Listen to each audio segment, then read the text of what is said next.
protests and, like a kind of civil war? Well, polarization. The country is polarized, and given its history, it's polarized particularly on the question of racism, and it's done in an odd, unique way. They talk about America being exceptional. First, the United States is probably one of the primary locations for the invention of the concept of race. It was invented essentially by Europeans in order to explain a moral basis for the genocide of the people that lived in the Western Hemisphere at first, and the enslavement of people from Africa, and that primarily happened on this continent and in South America. Oh, sorry.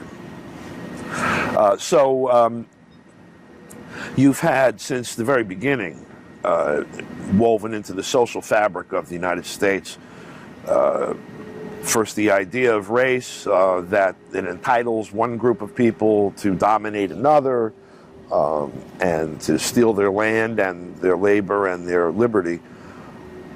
As the society has evolved, as people fought back, and as some of the worst offenses were rolled back, there has been polarizations, political, social, cultural polarization that's developed. It's continued beyond the forms of those things, and it is a mischievous spot for those who would like to make mischief. Really, it doesn't take much to excite it. It's because it's almost always bubbling close to the surface. So when you have a political condition like we have now, where the elite is split, for example, and the media is, say, on one side of that split, and a good part of the political class is on the same side as the media, all one needs to do is point in a particular area some legacy of this history that I just described and say, that's the problem. And people will come to, attack it, and others who identify with it for over the same reason or over some other reason will come to defend it, and those people fight. That's kind of the soil that's existed for a lot of the fights that are taking place in the United States now, but this one has been particularly excited by a number of other recent developments, like the resistance to the murder of young black men every 28 hours that's developed since Ferguson Say, and also the fallout over the election and then the completion of the term of the first black president, a number of other things that have been big media items that really sit on top of this cauldron of history. So it could have Charlottesville. Oh, all across the country. We saw, it was interesting, this past weekend, Boston, there was a rally called. And the stimulus was, as in Charlottesville, called by some right-wing groups that no one would have heard of, and a call that no one would have heard, except for the mass media promoting it, even as they condemned it. That in turn provoked a massive response. As it turned out, in Boston, they were expecting 200 or 300, right-wing protesters, and there were maybe 1,000 to 1,500 that showed up. But the opposition to that was, between 20 and 40,000, they estimated. Massive in relation to it. The polarization already exists in the country, and I think those numbers kind of represent the sentiment both of, racists or white nationalists or whatever term you want to use, and they're not identical, but they're close enough for, this type of discussion on the one hand, and, the general sense of the population on the other. The 20 to 40,000 people that showed up in opposition to a right-wing rally were not all people that identify, for example, as Antifa, or even those with a little better understanding, anti-fascists. They're just people that say, we don't do this. This racism is offensive. It's not part of who we are. And I'm going to show up to peacefully demonstrate that, I'm not with that. And we're not with that. Our community's not with that. That was the bulk of the people that showed up in Boston.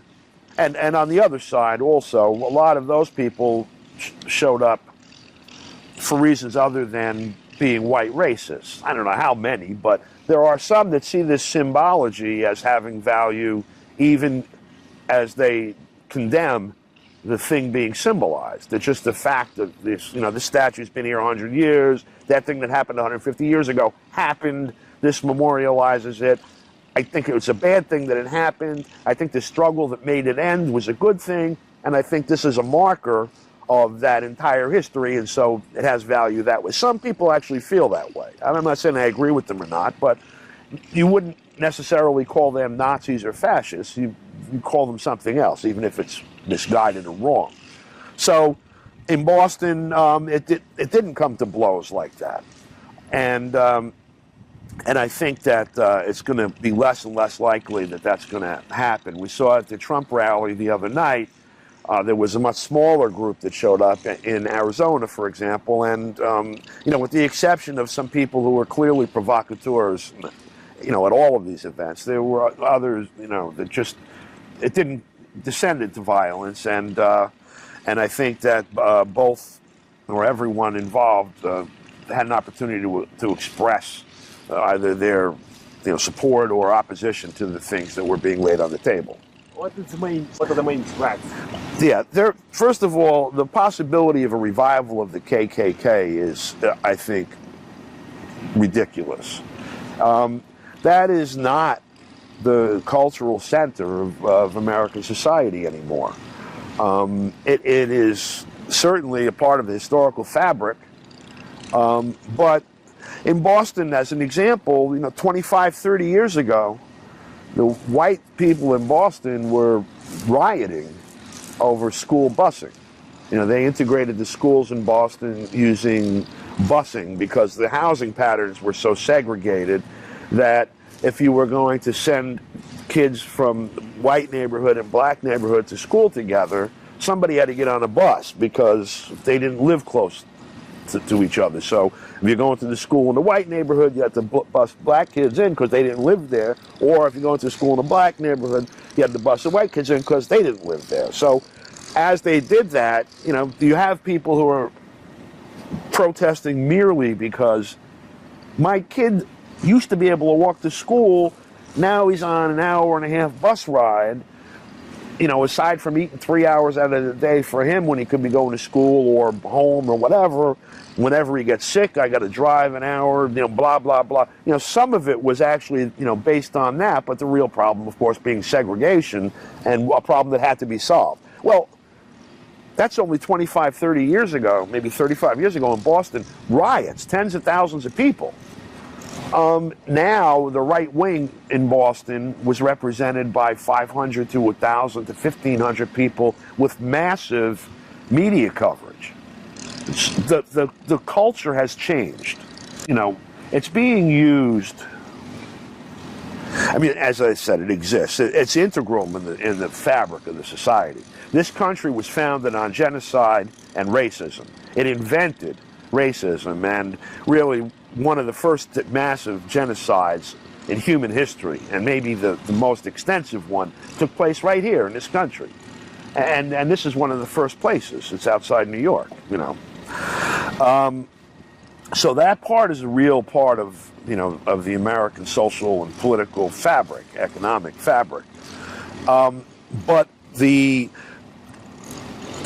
political sentiment, the political consciousness has changed a great deal, as you see represented like in Boston 35 years ago as opposed to this weekend. And so in order to see, it's my opinion that given the economic conditions that prevail in the country and in the West in general, because the working class, quote unquote, in other words, everybody but the very wealthy are in severe economic distress, and because they don't seem to have a solution to it, it's my opinion that the elite is looking at the only way of maintaining power by dividing the working class massively. Doing here to people that used to have jobs and or small businesses, what has been done across the Middle East, what's been done in Ukraine, what's been done, in Africa, setting the target people at each other's throats. So, given the history of the United States, race is a natural for that. And so you see it being excited throughout the media, the contradictions, the real contradictions that exist being excited. But, we're talking about, when you're looking at exciting that particular set of contradictions in the United States with mass media, the consequences are unpredictable. Now, Charlottesville exploded. Boston didn't. Arizona, Phoenix didn't. Oh, I don't know what will happen going forward. But if that division doesn't work, then I assume there are others that will be excited as well. Because it seems to me that the project is to keep everybody here fighting with each other instead of looking at the source of the problems that we have in common, which is lack of jobs, debt, college debt, lack of health care, all these things that this system doesn't offer and really apparently can't offer, or in any event won't offer. So, first of all, the very idea of pro-Trump and anti-Trump sort of fits into the same framework.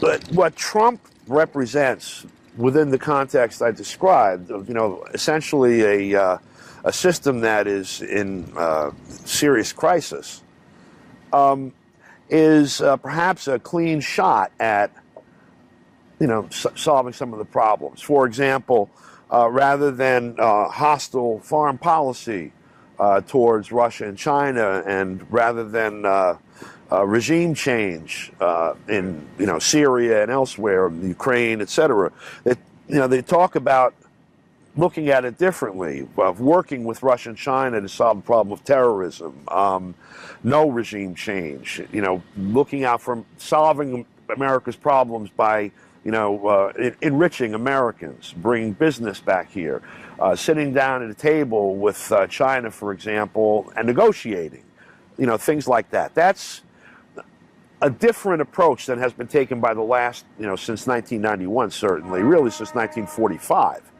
In many ways. And so, it's an approach also towards Russia that Time magazine, in a sort of upside down way, used to compare Trump to Franklin D. Roosevelt in terms of relations with Russia, that in the same way that Roosevelt was a dupe of the Soviet Union, which is how this writer rather bizarrely put it, Trump is a dupe of Putin, of Russia. And so, the point being that Trump represents a change, perhaps at least a threat or the danger of a change in foreign policy away from the neocon model, and consequently an anti-Trump, political movement has to be created, massaged, whatever, in order to thwart those policies. And it's been very effective in thwarting those policies, as you've seen. You have a unanimity of the rest of the political establishment, I think, that was demonstrated in the Congress 2 weeks ago or whatever, with a 98-2 vote in the Senate and a 419-3 vote in the House of Representatives. Out of 435 members of the House, you had 419 voting yes on additional sanctions for Russia, that also include a call for Russia to return parts of its own self to Georgia and Ukraine and who knows who else. And likewise, a similarly hostile line toward Iran and North Korea, DPRK. That is a unanimous expression of the Congress, almost to a person, at the same time that you have an almost unanimous expression of opposition to rapprochement with Russia by the so-called 17 intelligence agencies, the media across the board. Even Fox, that supports the president, is opposed to policies of rapprochement with Russia and China. And so if you're going to thwart those policies, you have to excite every division that exists in the society and target it at Trump as a representative of those policies, even when you're organizing it allegedly for other purposes, taking advantage of the fact that these divisions already exist in the society. That's what's going on right now. John, Seattle, one wonders if maybe the mayor of Seattle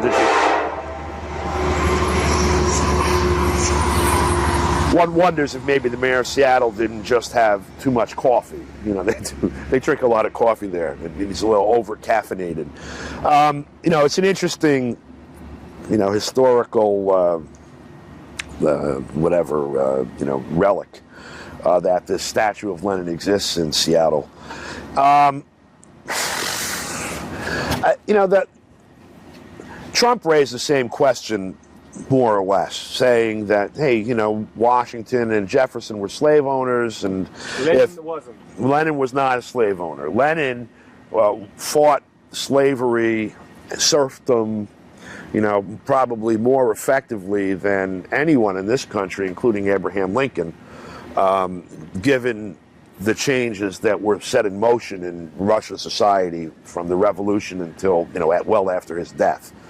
The serfs were freed in the 19th century, but the property relations that existed, lasted well beyond that. And it was analogous to what happened in the South in the United States at the end of slavery, with tenant farming and worse. The obvious political motivation for doing it, I think, first of all, we're talking about the mayor of Seattle. Why else would we talk about the mayor of Seattle except that, he did this thing and called attention to this bust of Lenin. Personally, I would keep the bust of Lenin in the same way that you would keep, some other historical relic, just because, it's an oddity of history that this thing happened here. And Lenin wasn't born in Seattle. Lenin didn't study in Seattle. Lenin wasn't a dock worker in Seattle, et cetera, et cetera. It's just this weird little things happened, and suddenly there's a bust of Lenin in Seattle. It becomes sort of a minor tourist attraction and, little footnote to history. And I would keep it there just for that. Maybe set up a hot dog stand next to it or something. That's one of the things about American politics is that, and I think it's true of politics in a lot of places, where if you can't give people bread or sausage, you give them symbology, and you now have people actually fighting over symbology, these statues, some people dying.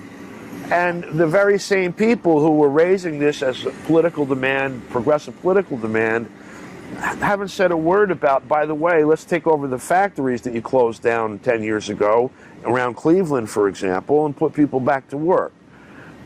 They're silent on those things. They're silent on the wars that are taking place all around the country. And they're silent on the march towards World War III that's, evident in the newspapers every day. Instead, they want to talk about statues. In my opinion, regardless of each individual one, it's a very poor priority choice. In the same way that the social fabric of the United States, the cultural legacy of the United States, is the result of a history of genocide and slavery, the foreign policy of the United States is both the legacy and the legs upon which stands, U.S. imperialism around the world. The U.S. has become or had become in any event, about the closest thing to a global hegemon that the world has ever seen in all of human history. And now that's under threat by the rise of China, the growing independence of Russia and other actors too, Iran, Latin America, all across the board. You've seen the rise of an integration movement in Latin America, for example, since Hugo Chavez was elected in 1998, and moved very rapidly, particularly after the failed coup in April of 2002, where with the first formation of ALBA groupings, you have CELAC, you have all these UNASUR. There have been setbacks, but there's been a massive pushback, beginning with the Obama administration, really, in terms of implementation. In Africa, the same with the Obama administration in terms of implementation. You had the creation of AFRICOM, I think it finally became effective in October of 2008 as a formal entity, a month before the election of Barack Obama, but it was nothing but a couple of offices in Stuttgart, Germany, until Barack Obama destroyed Libya and got rid of Gaddafi and went around and essentially organized the military's command and control structure of 35 countries into AFRICOM. So you've had Southcom was reinstalled in Latin America and the Caribbean. This again through the Obama administration, and the same forces that are opposed to Trump were the motivators of these policies, also of the policy towards China and the South China Sea, beginning with Clinton in the 1990s after the Soviet Union was dissolved, trying to push the regime change in DPRK. So the policy became more aggressive, and they started doing annual, then semi-annual war games, in the area, the whole bit.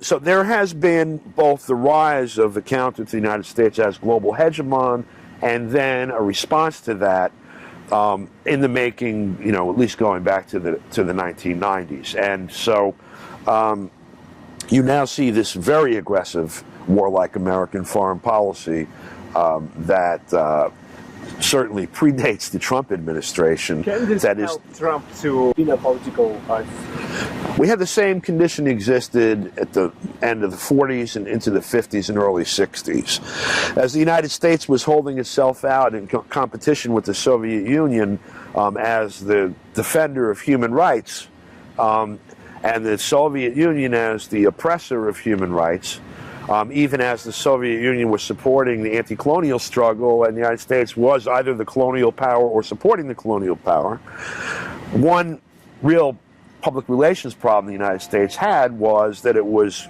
killing black people in the streets for trying to get the right to vote and other things. The condition of black folks in particular and other minority groups in the United States was an embarrassment on the international stage at that time. And it was spoken of that way, and people dealt with it that way, across Africa, for example, Lumumba pointing to the United States, others. And so, in the same way, certainly what happens in Charlottesville makes it difficult for the United States to lecture Russia over Crimea, or to lecture Pyongyang, or to lecture, any of the other, Tehran or wherever. That, and also American foreign policy. How do you lecture the Ayatollah when you're sitting next to the Saudi king? This is a problem that the United States faces whether or not Charlottesville happens, because its very nature, which produced Charlottesville, is known to the whole world, because much of the world has suffered, negative consequences because of it. There was a very particular type of slavery that existed in the United States up until 1865. Chattel slavery is one of the most, cruelest, degrading, exploitative relations that, humanity has ever invented. And that was outlawed with the change to the Constitution. The people whose labor was stolen under that system still had their labor stolen, and they were still murdered to enforce those economic relations. They were denied the right to vote and to hold office and to have command of their own destiny for, you know, I would say for many, even to today. There are, you know, lots and lots of folks who are the descendants of people who were enslaved 150 years ago who still don't have much other than debt to show for, you know, a lifetime of labor. You know, point out that the shooting of a black person every 28 hours in the United States still goes on. That wouldn't be tolerated by any group anywhere else in the world.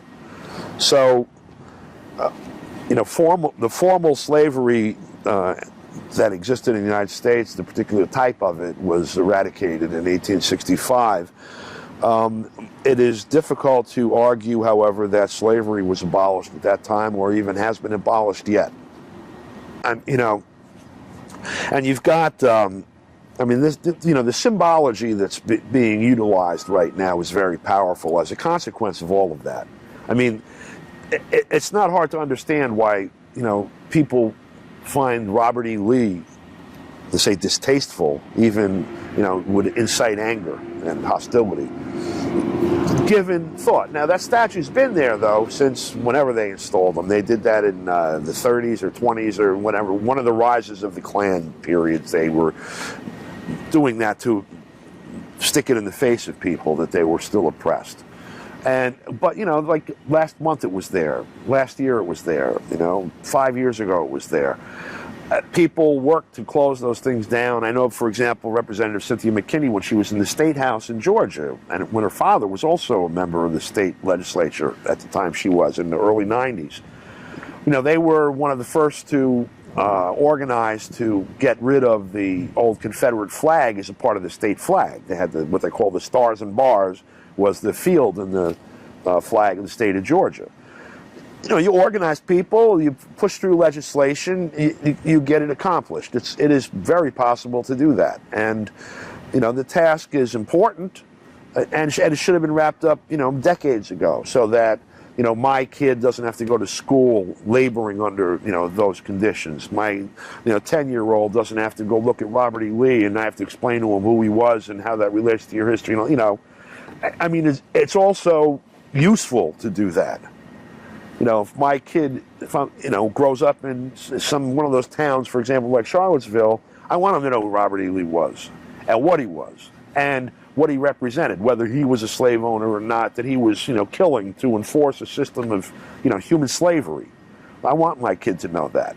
But I can understand why I might want it not in his face in the park, like here, you know. But that's not something that had to be decided 2 weeks ago. And the media decided to focus on that for some reason other than let's get rid of Robert E. Lee's statue, because last month it was there and they didn't care about it. 10 years ago it was there and they didn't care about it. And nothing has really happened to make it more urgent other than the focusing of attention on it and the use of it as like a catalyst for a fight, which is what happened. Whoever this kid was that killed the young woman there, okay, he may well be representative ideologically of some of the people that were there. Certainly not all of them, even on the one side. Otherwise, there would have been a fleet of cars running people over, right? This was clearly a 20-year-old sick individual, but when you incite these things, it's a magnet for them. And it's the same thing that's done with, you know, like Wahhabi ideology in the Middle East. You have, you know, a few million young people with no prospects. Some of their family members have been killed by bombs, but from the United States or whomever. Their, you know, homes are destroyed. They have nothing but religion. They've been educated in Saudi religious schools that teach them that this is, you know, a war being conducted by Allah, and if you join, you get your rewards, etc. You know, so if you have 1 million kids, all you need is 1 or 2 of them to buy it, and they will. Just keep putting it in front of them. And then suddenly you got some kid, you can't figure out why he walked into a subway station in London with a belt full of dynamite and blew himself up and a few hundred people with him. This is the same phenomenon that's going on here. And by the way, the people who've organized it and are implementing it, those 17 U.S. intelligence agencies and the U.S. media, they're the same people doing it here. And towards the same end. Why do they do that? To remove the president well, yeah, they'd like to remove him because on a daily basis they don't know what he's going to do. But the real problem is the policies that he has threatened them with, which is a policy of putting an end to American hegemony, and instead, we're not everything, we're just first. That's a significant shift. And the ramifications for foreign policy in particular mean an awful lot of billions of dollars are not going to go here, they're going to go somewhere else, and maybe into infrastructure. When you have policy in the United States being that we can change the government anywhere in the world, and if we have to blow the country up to do it, we have the right to do it, and a history of doing it, an intensification of it over the last 15 years, and a move towards war, major war with Russia and China, and then suddenly somebody says, let's change direction. There's pushback.